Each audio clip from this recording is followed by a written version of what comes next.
So Ardra, when something happens serendipitously, usually between seniors and dogs, we call it ElderDog magic.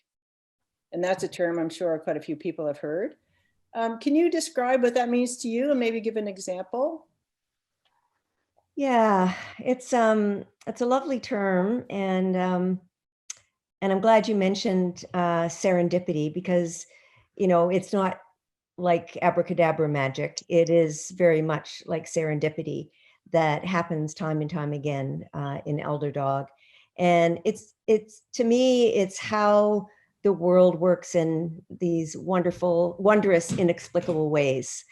And I think that whole notion of serendipity really depends on in the goodness of people, and in the power of positive thinking, and in a trust that the universe hears a call and responds in a rhythmic kind of way. And that very much is at the heart of ElderDog magic when we use that term. And there are lots of small examples that you just kind of shake your head and smile knowingly that there it is. The universe returned our call once again. And then other times, there are more profound ways in which that magic works, and it kind of stops you in your tracks and says, wow, how did that happen? And and then there are some really kind of mysterious things that happen. You think, wow, I don't know how that came to be. And in the past, we've had other situations where we've had a dog come into our care. And as people know, when a dog comes into our care to be rehomed, we we have wellness checks done and make sure that what needs to be done to keep the dog healthy is done, and so on and so forth. And in a lot of cases, dogs do need veterinary attention. And I can remember numerous occasions where a dog was in dire need of those expensive dental work, or had a chronic condition that really was going to be costly, and you're thinking, oh my goodness, how are we going to make this work? And those are the kinds of things that you lose sleep over. And you lose sleep over it, and you worry about it, and then of course the next morning you open up email, and there's a donation for an unusually large sum of money. And you think, wow, how did that happen? Because there's the answer. So those kinds of things happen all the time.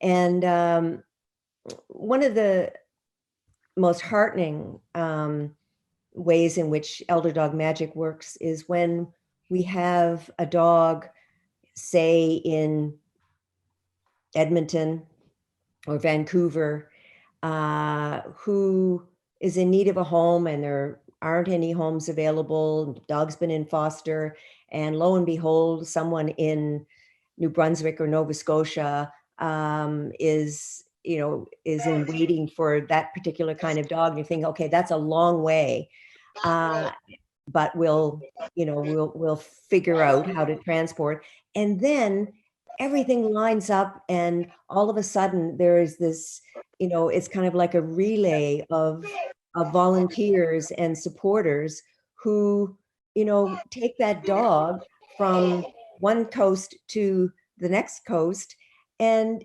almost without skipping a beat. And the story is posted, and everyone's happy, and you think, wow, that is just amazing.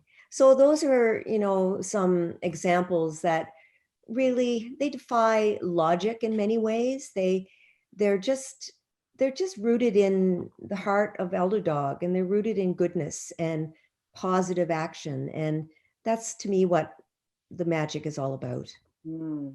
That's fantastic. I bet you, I don't know if some of you may or may not know this, but Ardra has authored several books. But I bet you all of the instances of ElderDog magic would easily, you could easily write a new book with just those things that have happened. So many of them have happened. Yeah, and that book has been in progress for a very long time. And if I only had a little bit more space, that would come to fruition. But yeah, and of course I can't resist but telling the really magical story that was even part of the creation story, really, our ElderDog creation story, pardon the biblical reference, but and that is the story about what I call love letters to dead dogs. And I'll tell that story because I know it's one that you really love, Karen, and it's one that is very close to my heart. And I'll tell it quickly, but when ElderDog was very early, before we even well, I guess around the time that we incorporated, and it was, I was conceptualizing ElderDog and what it would be, what it would look like, and and as you're starting something that is going to be a very significant undertaking, you think, should I, shouldn't I, should I, shouldn't I, what, and of course there was really no shouldn't I. It was always I should. But so we were living in Ontario at the time, in the middle of very large conservation area. So there was no one around anywhere. And it's perfect for dogs. So out walking with the dogs one day, spotted something in a tree, and it looked like litter or just something caught hanging in a tree. And so, looked more closely at it and realized that it looked like something that needed to be examined. So, pull this thing out of the tree and realized that it was a couple of deflated balloons with some curly ribbon on it, and little packages of paper all rolled up into, tiny little squares. So I thought, wow, what is this? And so, rushed back to the house to see what it was, and very carefully opened, disentangled and opened up the paper very carefully, tiny little packages, and realized, well, it was, kind of that note paper size, but I couldn't really read it because it was all in mirror writing. So I took it to the bathroom mirror and held it up against the mirror, and there were two pieces, and they were love letters written to two dead dogs. So somebody had written these beautiful letters of love, wrapped them up, tied them with ribbon, and tied them to balloons and set them adrift, which on its own was just such a beautiful act of love. But they landed, for whatever reason, on a tree at the time when ElderDog was being conceptualized. And that is, to me, another example of ElderDog magic. Mm-hmm. And in fact, those letters, the original letters, curly ribbon and balloons, are framed and live now on the wall of ElderDog, of Place to Pause here in ElderDog land. So that's a long answer to your question. Sorry. And every time you tell that story, I cry. So thank you for that. Yeah. Gary, do you want to jump in and yeah, sure. ask a few questions?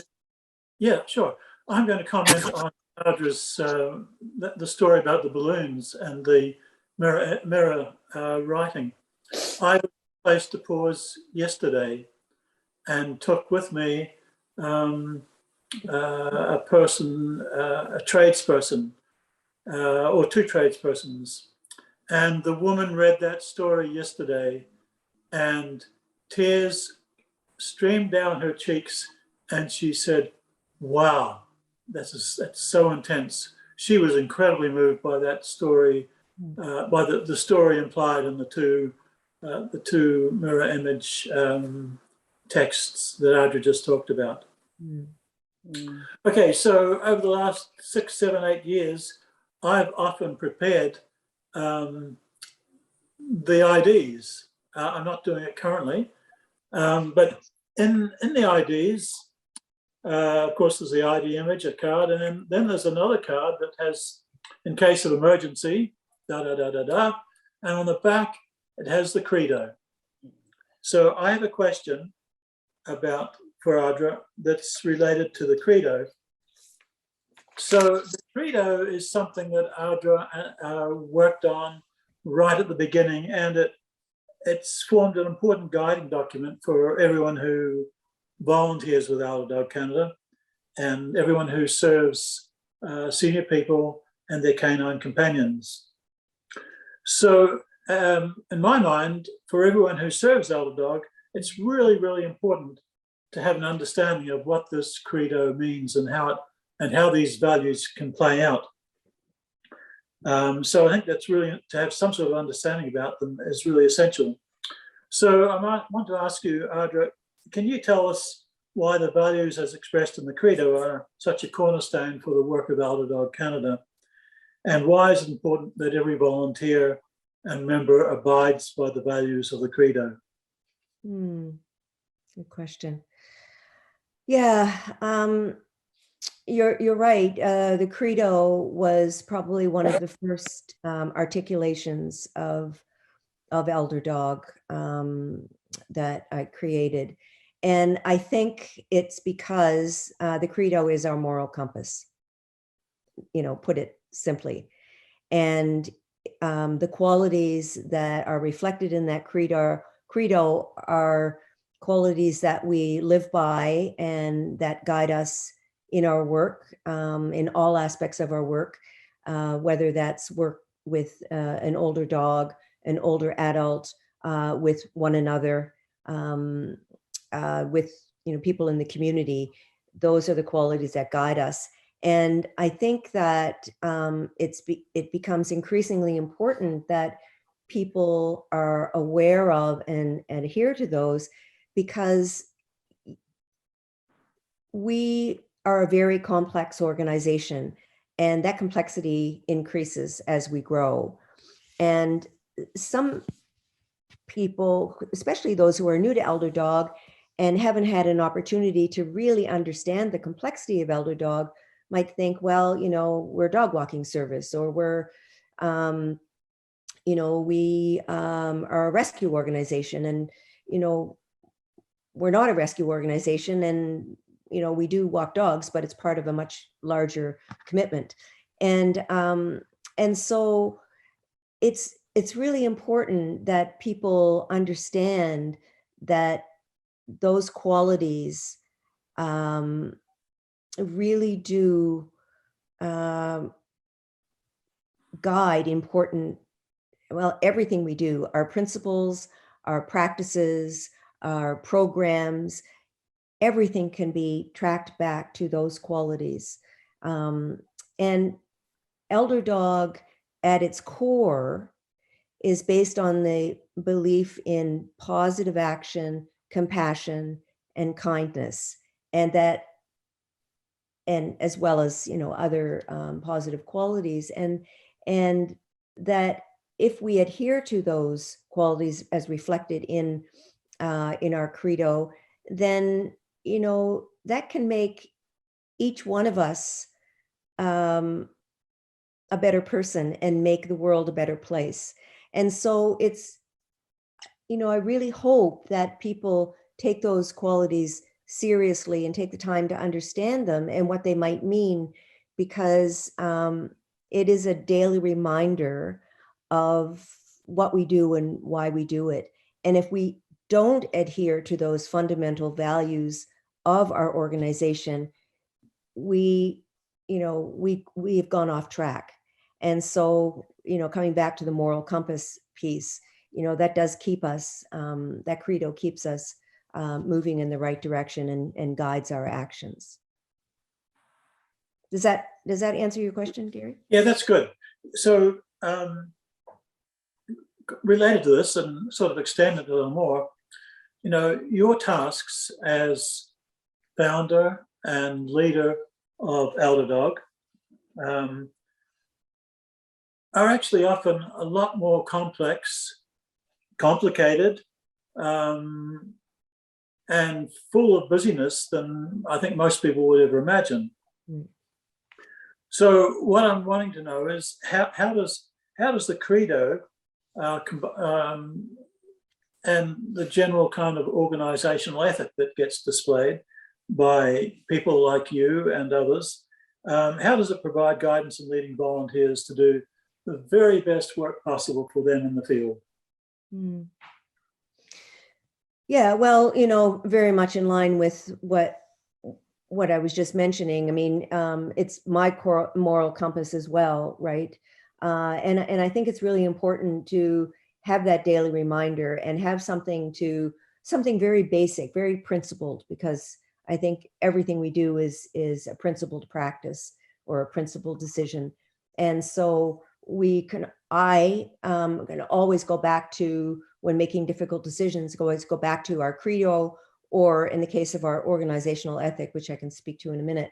And, when I'm hesitant about something and wondering if there's a niggling, I'm thinking, well, what is it about that's not sitting right with me?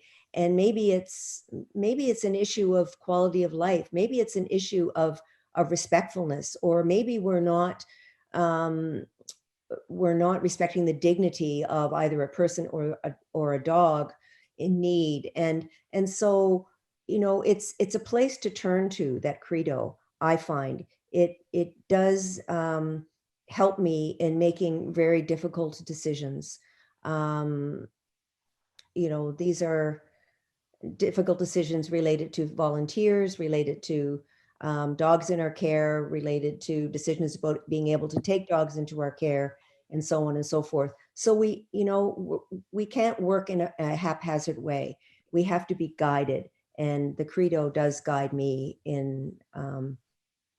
And every time, that insert that you mentioned, Gary, goes into the photo ID, we purposely turn it to the outside. So it's, aside from the picture, if you turn it over, it's the first thing a volunteer sees. And so that's, a message that it's important. And I hope that people do pay attention. The organizational ethic you made reference to, that's a document that probably most people are not aware of. And while the credo guides our practices and programs and policies and so on, what we call our organization ethic is a document that lays out the principles and practices and the whole kind of culture of the ElderDog, how we work as an organization, and the whole concept of leadership that I'm guided by. Is that okay? Yes, yeah. That's great. I've had the privilege of being an observer of your career for a long time. And I imagine that most people in ElderDog do not know that you're a full-time professor, which means that you teach graduate courses, you guide graduate programs, you mentor graduate students, and just recently you were a VP of a university. You're not now. You're a faculty member now. So you're doing all that complex work, and you're also doing the other job of guiding ElderDog Canada. So you've really got two full-time positions, and of course, ElderDog can be incredibly busy from time to time, as your university work. So I want to know how you're able to maintain your workload of your paid work and your ElderDog work, and especially in the face of the challenges of COVID-19 and the related issues associated with the pandemic. Mm. And perhaps the other thing is I should ask is secondary, well, no, it's not secondary. Second, how does your teaching and how does your researching inform ElderDog Canada, knowing that you have a deep background in the areas of applied psychology, education, adult learning. So how do those three disciplines, for example, shape the programs and policies of your day-to-day leadership of ElderDog? Boy, that's a big question. Well, there's two questions there. Okay. Yeah, I do have two full-time jobs, one paid and one not paid. And it is a balancing act, no question.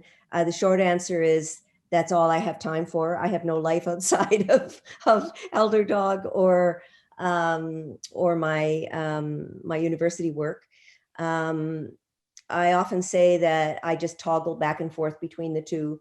When I'm teaching, I can't take calls. I have the silence, but my phone is right beside me. And I peek over and I know that, so-and-so needs, authorization for vet care. Someone else needs someone and I'm on it right after class. And other times I have my ElderDog email and my university email open and I'm going back and forth between the two. It is very challenging. And I would say the pods know about balancing in different kind of way. And of course we are all always balancing our different elements of our lives. And so,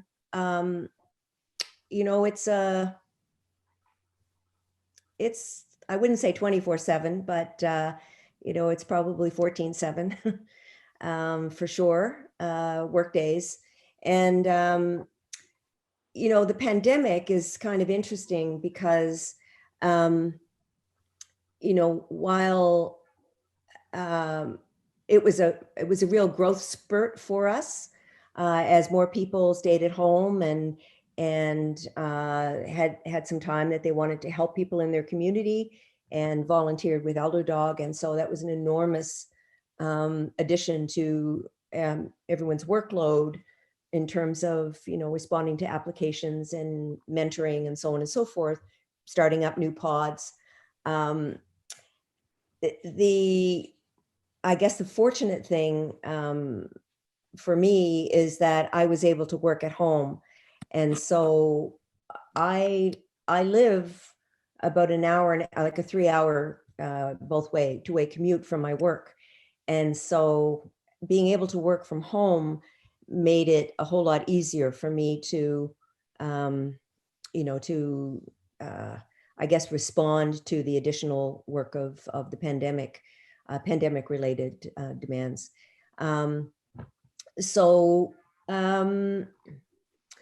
I guess another, outside of the pandemic, just on a kind of on a regular basis, I think, the balance that I need is to be able to, to do both full-time jobs is also, I think, informed by my organization skills, which need to be pretty good, but also the integration of my work, and my paid work and my ElderDog work. And I think that's where and I guess getting to the second part of your question. So my ElderDog, as some people might know, really grew out of my program of research, and in part. And so that program of research became refined in focus to pay greater attention to exploring the relationship between older adults and their dogs, and exploring the possibilities of enhancing, extending, and supporting that relationship as long as possible. So that continues to be my research, and that research feeds into ElderDog programs, and also feeds into, I think, kind of the whole the vision of ElderDog, and enhancing and expanding that vision, or at least maybe articulating that vision a little in a bit clearer way. So integrating my research work with ElderDog work has been very, very important. I also, I guess, one of the other key ways in which the two come together is, you mentioned my background in education, and particularly adult or lifelong learning. And as an adult educator, I'm guided by, principles of adult learning, which are very central to how ElderDog works as an organization. And in adult education, one of the most prominent theories or ideas is the theory of transformative learning or transformative leadership. And that notion of transformative leadership really is the model of leadership that I follow in when I'm kind of lead ElderDog as an organization. And so there's that integration of the two that allows me to, what I say seamlessly, no, but smoothly move back and forth between university work and ElderDog work. And of course, recently, because of my background in education and familiarity with how education programs work, we've been able to make some wonderful connections with community colleges and also universities to support and be supported by students who are in,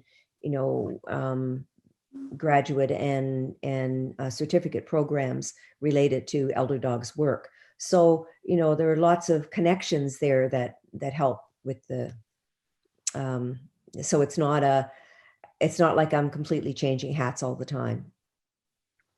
Very quickly, could you just say a few sentences about a couple of the research projects that you're engaged in that in some way connect to what ElderDog does? Sure, I'll be quick, try to be quick. So actually, one of the research projects that I completed maybe a couple of years ago really came out of ElderDog.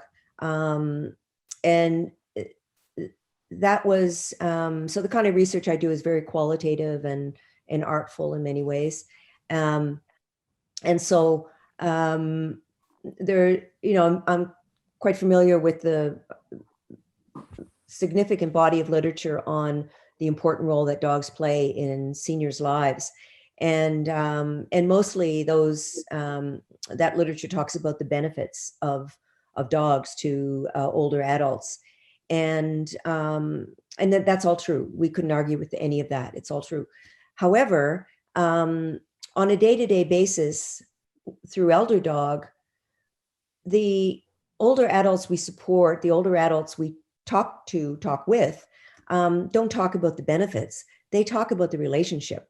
And so what I was really interested in understanding was what that relationship really means to them. So I conducted an in-depth study of the meaning of dogs in seniors' lives, and that really focused on their relationship.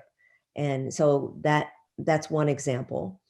And then it went beyond benefits. It was kind of relationship beyond benefits, and then how we as communities can better support that vital connection.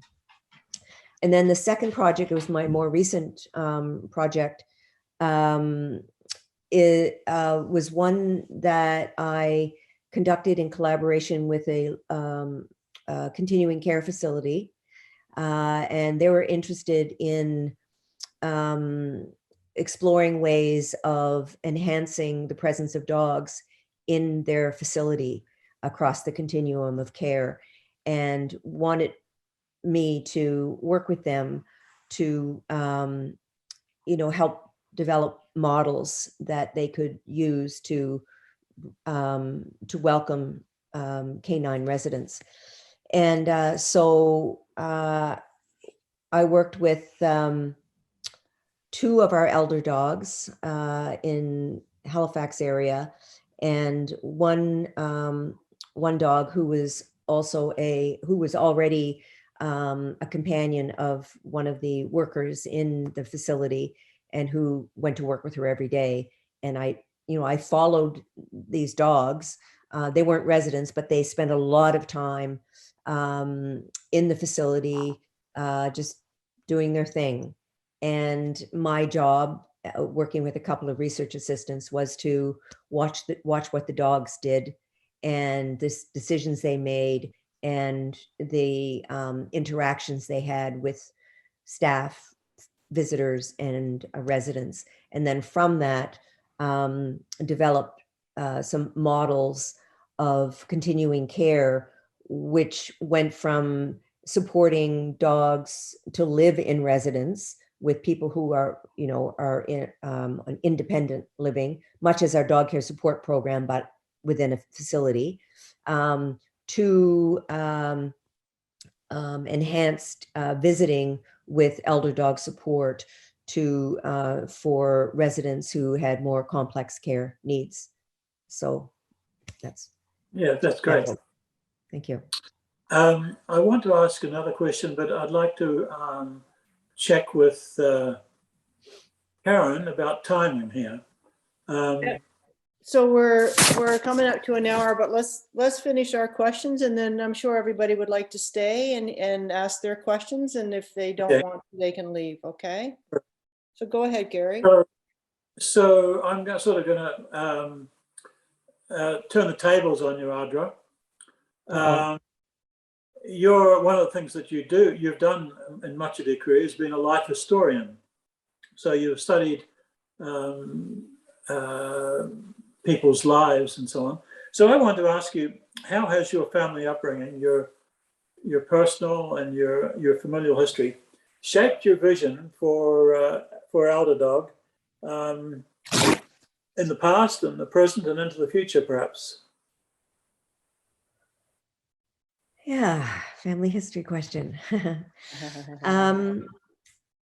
Well,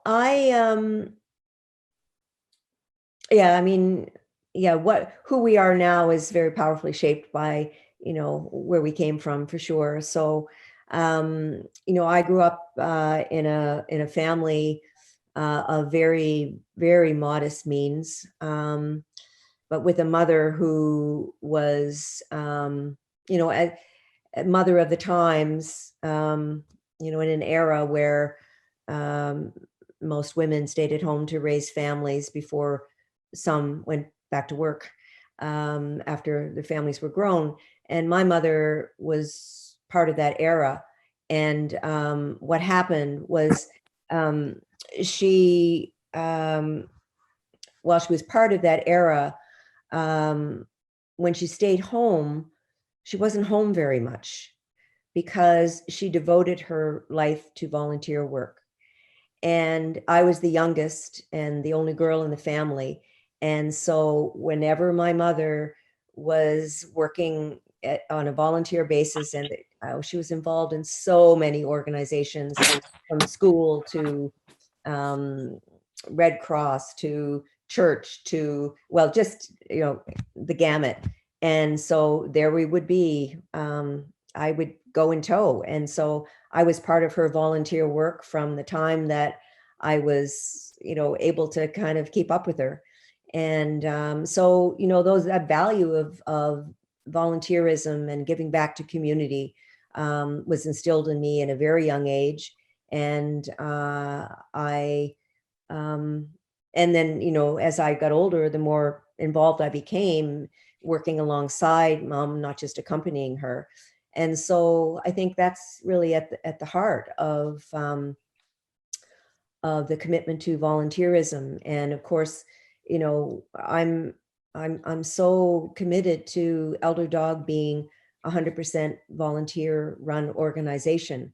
And that's, you know, that's not an easy thing. But I just feel so strongly that, you know, there are so many people in our communities who are excluded and for whom supports are not easily available or accessible. And so I think, you know, having seen that over the many years growing up, and, you know, I mean, I was in a privileged position as a university professor to make a difference and to start ElderDog. And I think, you know, that value and that knowledge really formed the basis of ElderDog in a powerful way. Yeah, and it's all comes back to my mother, as most things do, good, bad, or indifferent. Good old mum. Thanks, Ardra. Thank you, Gary. Those are good questions.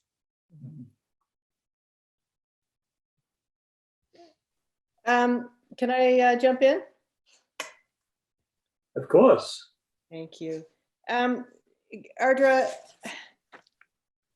probably a lot of people don't know this about you. And I am going to ask you if there's something else you would like our volunteers to know about you. But one of the things that a lot of them don't know or realize perhaps, or perhaps have had the opportunity to find this out, is you are a very hands-on leader. And you have no qualms whatsoever about, you know, rolling up your sleeves and jumping in and helping wherever, whenever you are able to, when needed. And I think that's, it speaks volumes, of course, about you and your leadership, but also that's a rare thing. And I think if we looked at all of the other nonprofit organizations around, I don't think there are very many that would do as you do. So thank you for that. Okay. But what else would you like to know for the volunteers to know about you? Well, I think that's probably the most important thing I would want people to know. So thank you for saying that. You know, a lot of people might think that I'm not approachable and you know, they could never come to, you know, to ask me a question, or that, you know, maybe I'm not even aware of what goes on, you know, on a day-to-day basis, or, you know, what's involved. But I'm still involved with, you know, transporting dogs and visiting older adults with their dogs. And you know, if something needs doing and no one else can do it, you know, I'm there to do it. And when I get those calls from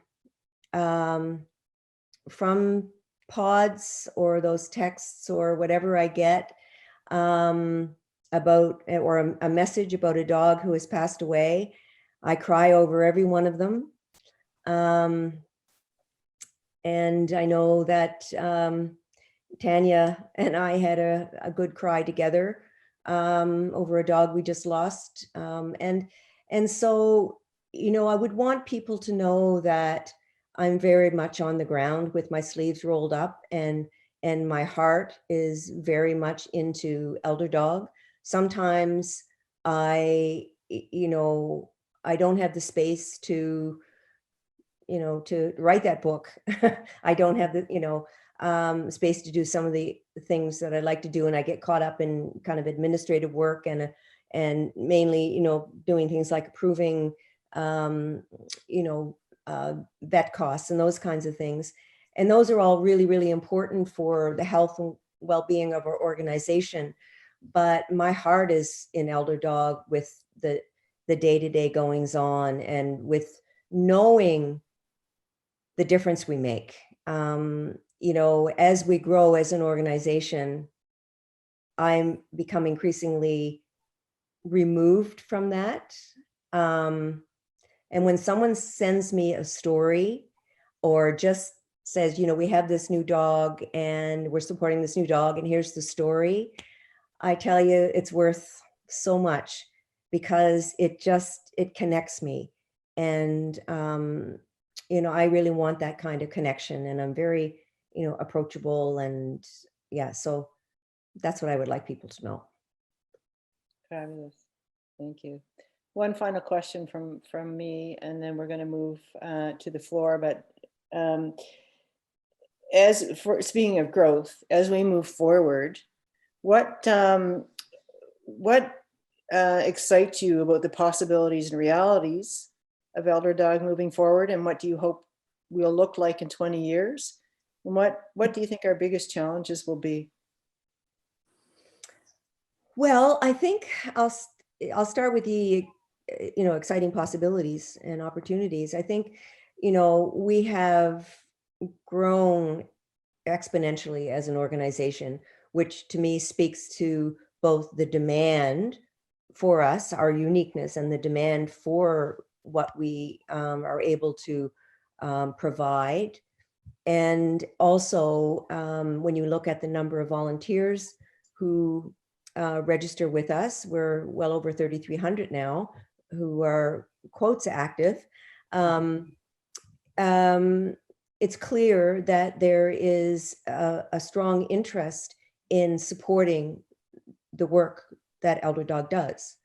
And so the more of that we can do, the better, right? I mean, if we're all about making a difference in people's lives, both people who need our help with their dogs, dogs who need our help, and also volunteers who I think get tremendous benefit and reward, and find a lot of meaning in the work of ElderDog. There are opportunities and exciting possibilities across the country. We still have 2 full provinces where we do not have any ElderDog presence. So there's an opportunity and exciting possibility. We have, so many communities and areas where I know we could make a difference. And so, 20 years from now, I hope that's where we are, coast to coast to coast. 20 years from now, I may not even be around, but if I am, I would love to see that map just filling up with little feet and paws across the country. That would be a wonderful thing to see. And I think, the challenge is our sustainability as a volunteer organization. That's really it, because as a volunteer organization, we rely not only on volunteers to be on the ground in their local communities, but also to lead as a team this very complex nationwide organization. And most volunteers, not just many, most volunteers, understandably, when they want to, hear about ElderDog and want to volunteer, they want to walk a dog, or they want to help an older adult. And that is fabulous, because that's the heart and soul of our work. Mm-hmm. But to be sustainable, we also need people to lead the organization, and, to remain 100% volunteer. That's a big challenge. Mm-hmm. And 20 years from now, I still want to be wearing high heels. You probably will be. You probably will be, and you'll probably be shoveling dirt with it, because I've seen that myself, where you've a hole needed to be dug and there was a spare shovel, and I think you even jumped on the tractor and drove to where the shovel was or something, and then there you are, heels and all, shoveling that dirt. So I can attest to many experiences of you hands-on. Thank you so much, Ardra. We're going to open the mic up now to everybody on the floor. If you have a question, just say your name, where you're from, and go ahead with your question. I don't have a question, but I just have a comment, and I want to thank Ardra before starting this organization. Mhm. And I'm not quite sure why I'm getting all teary, but I landed here to help me through some grief over losing my dog. I had to give her up. And my plan was that she was going to be a therapy dog. I am the team lead for a dog here in Comox that's very high need. Winston is the name of the dog. His person is a woman who's 66, very active, has had an unbelievable amount of trauma in the last couple of years. And the dog is also traumatized as a result. But we're seeing this dog 4 times a day, every single day, because she cannot weight bear at the moment. She had a heart attack in February. When she was in the hospital, she developed sepsis, developed a wound. She's diabetic, developed a wound in her foot, and it has not healed yet. So here we are in November, and she's been on a knee scooter this long. She is absolutely, completely dependent on us to keep the dog in her home. When I first met her, she was out on her knee scooter in March trying to walk a 75-pound golden retriever. And the first thing I thought was, good Lord, this is our target client, and this is a recipe for disaster. So we got her on board in May, and we've been with her since then. This wound still will not heal. And the amount of work involved in looking after Winston, because she still feels as though she shouldn't be keeping him. It's not fair because she can't do everything that we're doing. The fact that we're doing this for her is what's keeping that dog in the home. She lost her husband 2 years ago. She's just moved. She had this heart attack. Like, all these things have happened. The fact that we are part of her life is what's keeping them together. And that's all she has right now. So thank you, Ardra, for starting us. Thank you for that story. That's the heart. That's the heart. And, you know, we often do say that we're a lifeline to people like, you know, Winston's companion. And there you've just illustrated that so beautifully. And so thank you for being part of her lifeline. And thank you for sharing that. It's a pleasure. And I want your vest. We need that vest in the store. I can get you one. Oh, perfect. I didn't see it listed online. That's why I was asking. Well, no, you know, some of the things, if you want something, you probably get it, but some of the things are a little pricier than people would typically go for. So we don't kind of stock them. Yeah, like hoodies and vests and jackets, but you know, if you are interested in having something, yeah. Don't forget, online. Oh yeah, calendars. Thanks for sharing that, Wendy. I have a question, and I have to apologize. I had to skip out because I had a service guy come in, so I might have missed the answer to this. Forgive me if I have. How many pods do you have altogether across? And it's just across Canada, or is it elsewhere as well? ElderDog Canada. So we have currently, and Karen, you're going to correct me if I'm wrong on this, but I think we have fully launched 28 pods and a couple of others in development or in reconfiguration. Is that about? That's about right. Right? Yep. Yeah. So I've had a couple of questions from people that I know that are not in Edmonton wanting to set up pods in their area. So they just contact you if they want to do that? Yep, absolutely. Ardra, we first met at the Lord Nelson. Yes, we did. At a At the art fundraising show. auction. Yes. Yeah. And the piece I bought is on the wall here in BC. Oh, lovely. It strikes me, you know, as a retired nurse, I see the situations we get involved in, and I think about you and your other full-time job, And I see that the clients are people really in a very specific period of transition in their lives. Mhm. And it seems to me in your other full-time job, your students are, I don't want to say at the other end, but at a completely different transition point in their lives. And I just wonder if that causes some reflection on your part. Well, that's a really wonderful question, Dave. Thank you. I think